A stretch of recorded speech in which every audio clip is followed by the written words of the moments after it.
Welcome to Tough Crowd. Folks, Iraq, the elections, the sniper, this news is serious, of course, but it gets a little repetitive, let's face it. Plus, the day is almost over. There's a half hour left. If you miss something crucial, it's going to be tomorrow by the time you can do something about it, so who cares? You know? So what I did was I had several audience members tell me some personal stories of theirs, and I made it into tonight's monologue, and here it is. Because I think the best way to look at life is not from TV or newspapers, but through the prism of the people that live it, okay? So let's start. People say the economy is bouncing back, but don't tell that to Jeff Anderson. His boss was yelling at him over the phone, so he blew a foghorn can into the phone and quit and walked over to the unemployment office. Maybe you can get a job on Crank Yankers, Jeff. Now, the California fires have stopped, but Tony Baez was visiting her mom in the house filled with smoke, but they didn't leave because they weren't officially evacuated.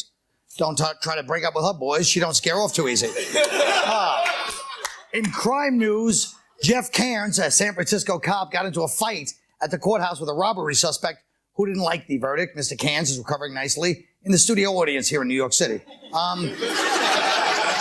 In war news, Maura Alexander's brother just got back from the army in Iraq, and on the downside, of course, she got dumped by some guy because he said she's too young for him. Meanwhile, he's 26 and she's 21. That's a big age difference. What about Paris Hilton was 19 and Rick Solomon? Well, that's a bad example. But let's start the show.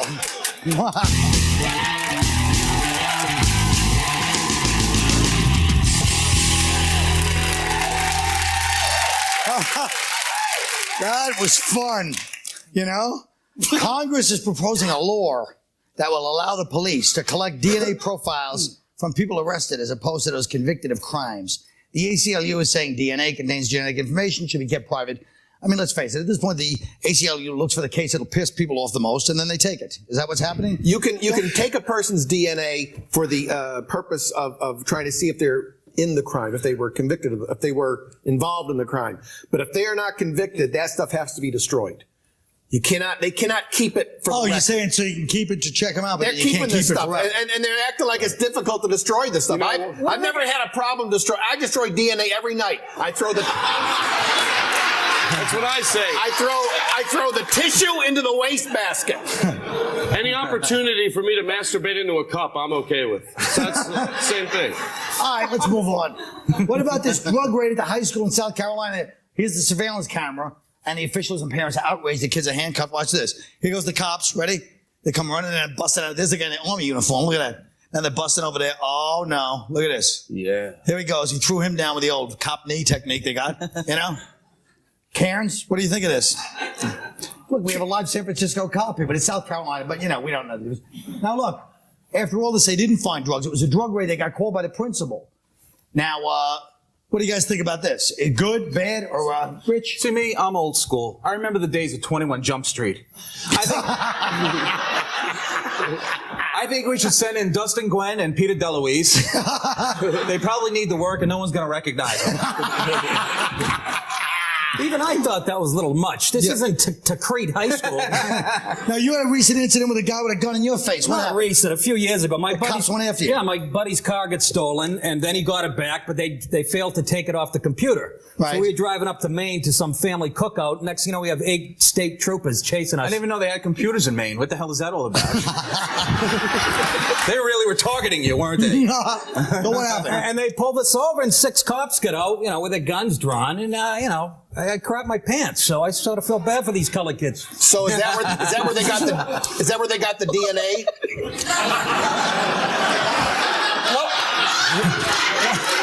Let's see.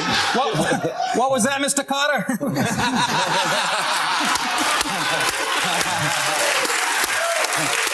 All right. I'm watching you, Carter. Mr. Woodman, no? I'm a funny guy. That was good. Let's move on. The Japanese government balks at giving American military who committed crimes more legal privileges than its own citizens. So Rumsfeld has to go to Japan and deal with this. It's becoming a big, urgent matter in the eyes of the U.S. Personally, I think that, of course, Japan is one of the rights because we let Robert Durst chop somebody's body up and let him go. But you were in the Army, Ross. You're a patriot and an army man. How long were you in the Army? When I was in Knox, Fort Knox. Did you ever go to Japan? No, I never got out of Kentucky. But the point is that you know, I know what it's like in your off-duty hours to get a little frisky. Sure. You know, because, you know, you're working off a little bit of steam, you know, Sure. sometimes maybe you shoplift something, maybe there's a little bit of a group rape, okay? But what happens is that the locals, you don't want to have...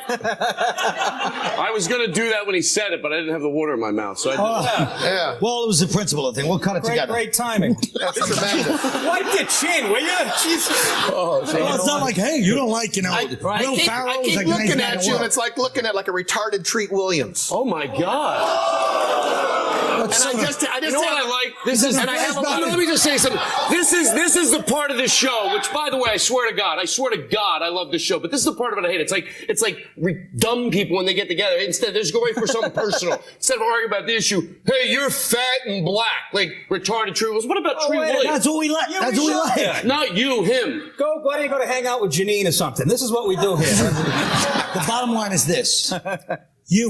You're not going to tell us any good Army stories? How about the time they tried to rape the general's son? Yeah, tell us that don't ask, don't tell story. He was in the barracks.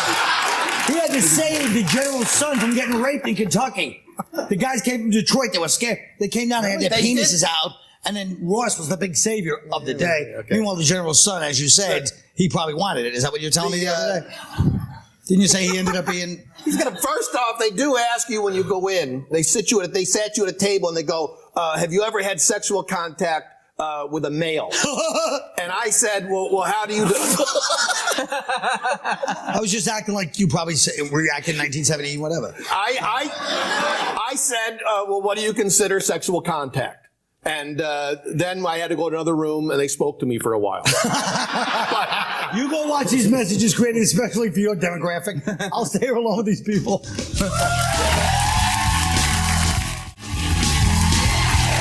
Oh, Disney or Miramax, I don't know. They got this Miracle of 34th Street aberration starring Billy Bob Thornton, and some of the executives are outraged, claiming the movie is not in the spirit of Walt Disney. Let's take a look. It's not real. Well, it was real. I got sick and all my hair fell out. How'd you get sick? I loved a woman that wasn't clean. Was this Santa? That was her sister. Oh, no.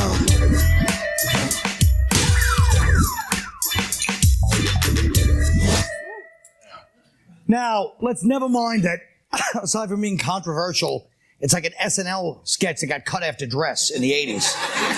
But it's one of those rebelling just to be rebellious type things, if you ask me. It's also fuel for the fire, because anti-Semites will say, they'd never make a movie about a rabbi that goes on a killing spree in Hanukkah. Would you? And, or they might say, an imam that goes on a killing spree during Ramadan, not counting this year. The point is this. Is Santa sacred, Todd? I thought that, no, and also, no, I mean, yes, whatever. I'm the guy who wants to agree with everybody. Quit trying to get in good. The crowd doesn't like it, and Ross doesn't like it. Well, no, I think the crowd's all right. I didn't say they weren't all right. I said they don't like it. No, I think they do. All right, go ahead.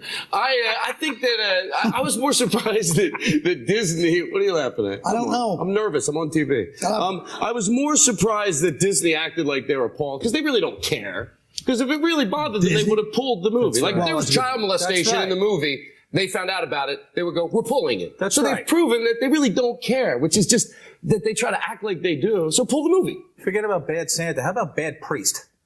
Yeah, that'd be... At least Santa's having sex with a woman, not a 12-year-old altar boy. You know what I mean? Yeah, let's worry about the real guys first, right? The real guys.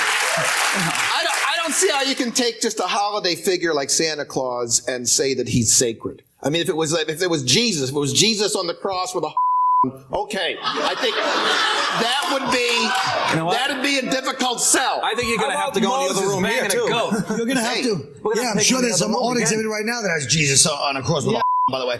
But listen, all right, but how about this? According to the NHL, you're saying, what does this have to do with anything? Folks, I'm just moving along. I don't know. You have to admit, we're having kind of a weird... According to the NHL, fighting in hockey is up 18%.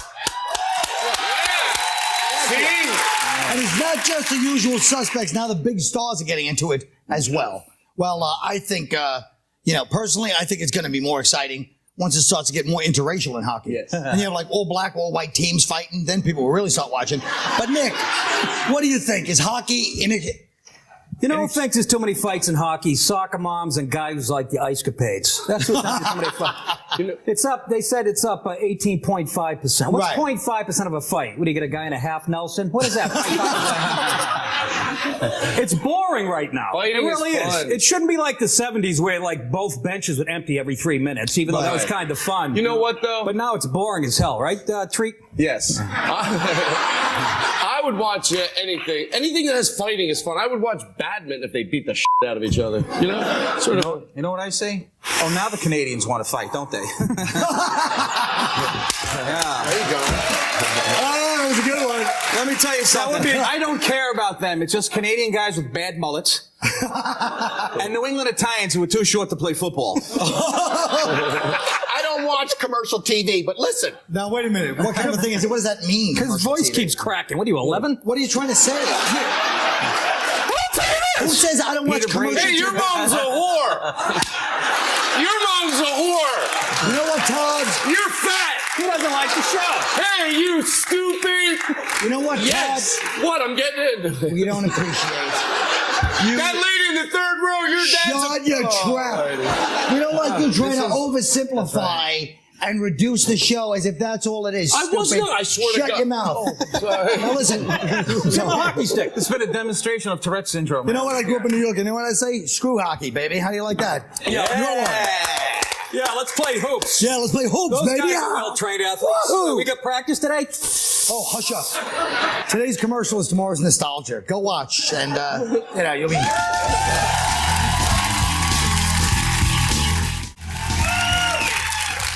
Let's say you got $20 to give to any charity. And by the way, don't think I don't know. There's some people at home watching this late tonight.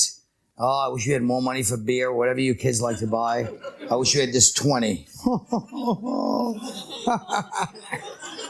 Well, you could spend this money to fight lupus or diabetes or some other charity, but how do you choose the disease? The sad fact is some diseases are just cooler than others. I don't know why. Maybe it's just something in their personalities. The world's deadliest diseases thrive on publicity and hype, just like actors do at a Hollywood party. You know? Hello, Colin. Hello, SARS. I haven't seen you for a while. Oh, I know. I've been summering in Hong Kong. I needed some downtime. Last year, it was just too much. I mean, the press, they're just animals. Well, I'm sure you know. Oh, sweetie. Sorry about that. But anyway, it is time for me to put myself out there again. I just don't know where. Well, they say travel enriches the soul. That is so true. Well, it's wonderful seeing you again, Colin. Ciao. Mwah. Sorry. Oh, that's okay. Hey, heart disease. How are you, heart disease? Hey, good. Hey, what's that bitch SARS problem, huh? Come on. What is she? She too exotic to talk to me? Oh, come on. Hey, they got any food at this party? I think you already ate it. You ought to cut down a little. You have to. Oh, really? Yeah, thanks, Colin. And thanks for the concern, except you know no one cares about me. Come on, that's not true, heart disease. Oh, come on. You think being this country's leading killer would mean something. But no. I guess when all your friends are old fat guys in suits, you're just too corporate to be cool. Instead, everybody's talking about West Nile and monkeypox, that cute, adorable bastard. Oh. I'm getting worked up here. Whoa. Hey, look, I'll be over there. I think diabetes just came in with a bag of Snickers. Oh, man. Hey! AIDS! You snuck up on me. Hey, that's what I do, my brother. That's right. Hey, look, let's get out of here, man. I know of a jam over at Tommy Lee's house. Hep C is on the mic and chlamydia's jamming. No, I'm okay here. And frankly, I don't know if I want to be showing up at any parties with you. It's. Well, come on. You know I'm still the hottest thing out there, baby. I don't know, AIDS. Let's face it. You were big in the 80s, but people just aren't talking about you like they used to. What? You know I ain't going nowhere. Have you seen my numbers in Africa and China? I'm blowing up, dog. Plus, when you got Hollywood and the music industry on your side, you'll never go begging. Here, have a ribbon. And remember, only 2 weeks until World AIDS Day. I'm registered at Barney's. All right. Good luck with that. Thank you. Hey, Calorino! Oh, cancer. How you doing, Big C? All right. Got a lot of things going on right now. I've been hanging out with De Niro, you may have heard. Hey, but don't worry. He ain't going nowhere. All right. Hey, why aren't you laughing? I don't know, Cancer. You're just never that funny to me. You know? Yeah, nobody wants to have a few yucks with old Cancer. But I'll tell you something. People may not like me, but they respect me. You know why? Because I'm a mystery. Always leave them guessing. Here, catch you later. Hey, Colin. I got big plans for you. You hear me? Big plans. Yeah, great. Thanks, Cancer. Let's do it later rather than sooner, you know what I mean? Yeah, we'll see. Hey, how's your throat? Fine. It's just a little itchy. Yeah, that's all. Oh, yeah? Little itch. Little itch, huh?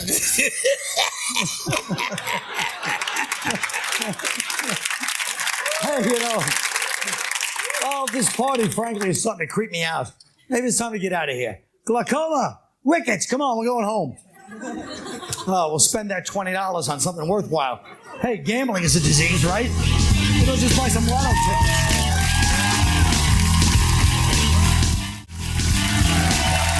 Maybe. Folks, the film Bad Santa is nothing new. There's been a lot of bad Christmas characters. Ebenezer Scrooge, the Grinch. Look, come up with your own holiday character, guys. Bad or otherwise. Rich, start with you. Sure. My brand new holiday icon is called Ramadan John. He's a typical black Muslim who blames all the evil in the world on one original white guy, Keith Van Horn. He believes in separatism, but has two tragic flaws, his love of white women and safe white neighborhoods. But alas, there's a big celebration when he returns to his impoverished home when the leaders of his religion bilk him out of his N1 and FUBU endorsement cash. Ramadan John. All right, Ross Bennett. My new holiday character is Colin Kringle. Colin is a jolly middle-aged guy who is constantly giving away TV exposure to grizzled, burnt-out, over-the-hill road comics like me, who are hanging on to their pathetic careers like Tiny Tim holds on to his little crotch. Oh, all right, Todd Glass. My holiday, watch me read it like a moron. My holiday character is kind of a saintly figure called Magic Ed. If you're good, he'll answer all your prayers and promise that when you die, you'll be taken to a magical life full of joy and happiness. However, if you don't bow down to him all the time, he will send you to hell where you'll burn and be tortured forever. Also, that forever, the afterlife thing, it doesn't apply to Jews or Muslims, and he's not too fond of gays. Boy, that sucked. Could you edit this together where nothing ever happens? Not with this. But I mean, right now, you don't understand. Rich and Danrick, the guys have to edit this and go, and they're cursing us all out. Me especially, but you pretty bad. And then when I walk by in the hallway, they're going to go, no, good job. I don't think You'll never be back. You'll never be back on. You're never going to have me You'll back never on. see Todd again. Get one last look. He's like, it's like Paulie and the Godfather. Won't see him no more. You're finished. Oh, No, I'll come back. come on, baby. Come on. Please. He'll be back. All right, let's go to a fellow by the name of Nick DiPaolo. In the middle of the Nick, case. the San Francisco Kid DiPaolo. My character is Jack the Dysfunctional Elf. Originally a Keebler elf, but he was kicked out of the tree trunk after getting caught putting squirrel droppings into the Toll House cookie dough. In February of '88, he moved to the North Pole after an uncle got him a job working for Santa, only to be fired again after being arrested for sexually assaulting another male elf with a plastic candy cane. He finally entered rehab, got clean and sober. Now he counsels troubled teen elves in the basement at Macy's. All right, folks. I think Todd, come on, let's do Todd's one more time, just to see. No, that was good. Leave that. How about you do your father smoking, doing your Act 4? No. Why not? Are we on TV right now? It's funny, yes. We are? All you do is, it's funny. No. I can't. Shut up. I'll give you a cigarette. I'll give you some. No, I can't. My friends will make fun of me if I do that. No, Who's your friends in California? No, you. You're my only friend. We're not going to make fun of you. I think They're already making fun. Is it? No. You don't want to do it? No. All right, I'll do Todd. This is what Todd. I'll do Colin. I'll do be you. next. Can I Okay, do do me, yeah. I got a guy over there with a sign. I got 2 minutes and all right, folks. It's good. And Nick the Apollo's over there going, I'll step on a bunny, but all righty. What's he doing? You are Corson. I can't. All right, I'm leaving. That's No, it. Todd, no. Todd, please, Todd. I just did it. I ain't going nowhere. All right. Show's over. Oh, boy. Good night.